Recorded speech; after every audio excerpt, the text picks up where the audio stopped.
वीतराग भगवान महावीर स्वामी को भावों से वंदन करती हूँ। शिवाचार्य भगवान के श्री चरणों में कोटि कोटि नमन करती हूँ।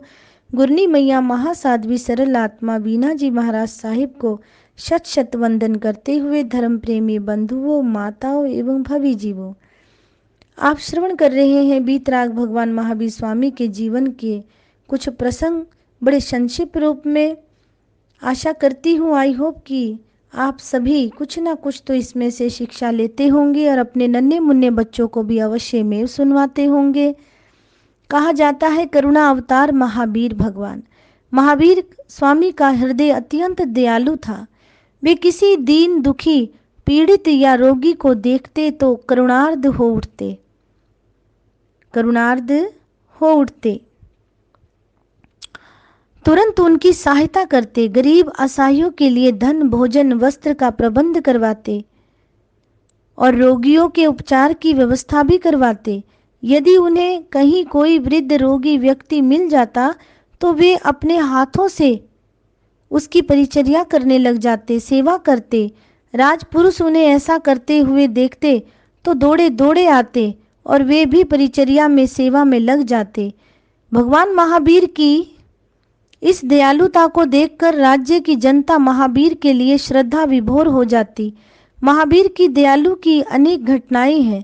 जब वे अपने निर्धन साथियों को देखते, किसी साथी के पास पर्याप्त वस्त्र नहीं है तो वे उसे अपने मूल्यवान वस्त्र पहना देते। वाह, क्या दयालुता थी! तभी तो करुणा के सागर कहा है, करुणा के सागर इतनी दया कर, जीवन हमारा सफल हो जाए। कि करुणा के सागर वीतराग भगवान महावीर स्वामी मूल्यवान वस्त्र पहना देते, अपने आभूषण उतारकर उसे दे आते। घर लौटने पर माता त्रिशला उनसे पूछती, अरे महावीर वर्धमान, तेरे गहने और वस्त्र कहाँ गए? वीतराग भगवान महावीर उत्तर देते, माँ, एक भैया सर्दी में ठिठुर रहा था, उसे दे आया हूँ। ये सुनकर माँ गदगद हो जाती। माता त्रिशला खुश हो जाती और उन्हें गोदी में भर लेती, कहती, तू कितना अच्छा बेटा है मेरा। महावीर भगवान मनुष्य से ही नहीं, पशु और पक्षियों से भी प्यार करते थे, प्रेम करते थे। किसी पशु पक्षी को वे घायल देखते तो उनका मन दुखी हो जाता। एक बार ऐसा ही प्रसंग घटा। महावीर भगवान अपने साथियों के साथ वन विहार के लिए गए। वहां एक वृक्ष के नीचे खड़े होकर वे वन की शोभा निहार रहे थे।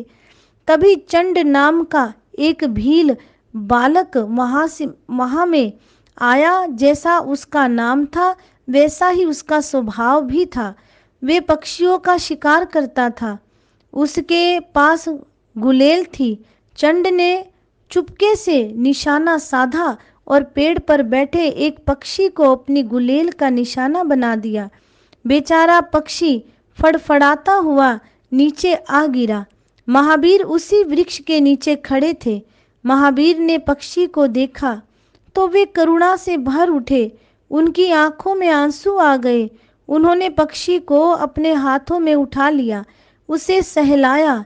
घायल पक्षी महावीर के हाथों का कोमल स्पर्श पाकर अस्वस्थ हुआ और बिल्कुल सही हो गया। महावीर ने साथियों से कहा, देखो किसने यह अत्याचार किया है, उसे ढूंढ कर लाओ। थोड़ी देर के पश्चात महावीर के साथी झाड़ियों में छिपी चंड को पकड़ लाए।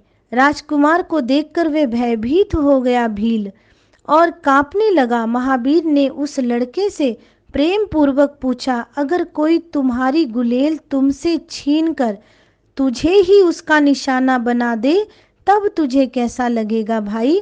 तुझे पीड़ा होगी या नहीं?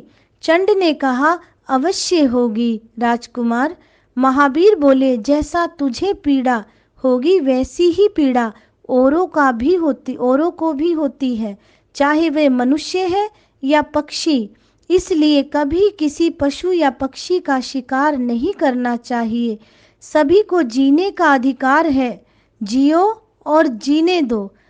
महावीर के तर्कपूर्ण ज्ञान को सुनकर चंड समझ गया। उसने गुलेल तोड़कर फेंक दी और आगे शिकार ना करने का उसने प्रण ले लिया। बोलिए वीतराग भगवान महावीर स्वामी की जय। इन्हीं शब्दों के साथ वाणी को विराम देती हूँ।